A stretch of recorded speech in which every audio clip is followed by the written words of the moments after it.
সহকৰ্মীসকল আৰু মোৰ মৰমৰ ছাত্ৰ ছাত্ৰীসকল, আজি মহাপুৰুষ শ্ৰীমন্ত শংকৰদেৱৰ তিৰোভাৱ তিথি।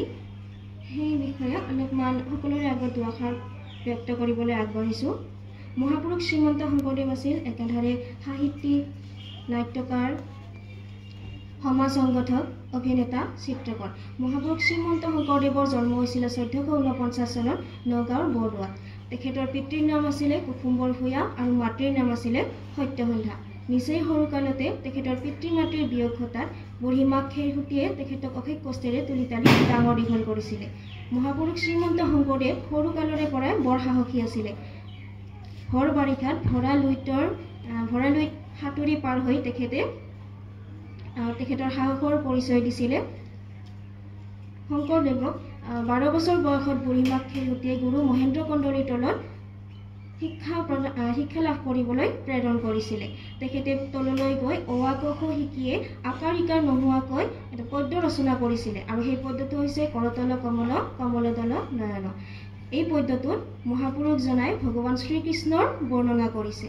মহাপুৰুষজনাই বৰগীত ৰচনা কৰিছে, অংকীয়া নাট ৰচনা কৰিছে। এইবিলাক ৰচনা কৰি অসমীয়া সাহিত্যৰ ভঁৰাল টনকিয়াল কৰি থৈ গৈছে।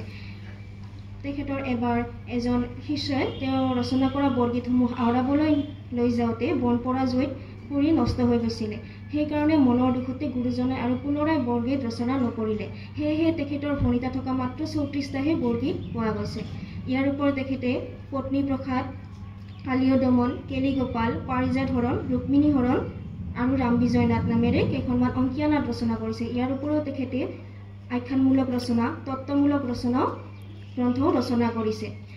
মহাপুৰুষ শংকৰদেৱৰ সাহিত্য জীৱনৰ কীৰ্তিস্তম্ভ হৈছে কীৰ্তন ঘোষা। কীৰ্তন ঘোষা মুঠ 27টা খণ্ড আছে। মহাপুৰুষজনাই অসমীয়া সমাজখনক নৱবৈষ্ণৱ ধৰ্ম প্ৰচাৰৰ যোগেৰে একগোট কৰি ৰাখিছে। এইজনা মহাপুৰুষে 1568 চনত কোচবিহাৰৰ ভেলামধুপুৰ সত্ৰত ইহলীলা সম্বৰণ কৰে। তেখেতৰ কৰ্মৰাজিৰে আমাৰ অসমীয়া সমাজত উজ্জ্বল ভটাতৰা হৈ জিলিকি আছে আৰু সদায় থাকিব। এইখিনিকে কৈ মই মোৰ চমু বক্তব্য ইমানতে সামৰণি মাৰিলোঁ। ধন্যবাদ।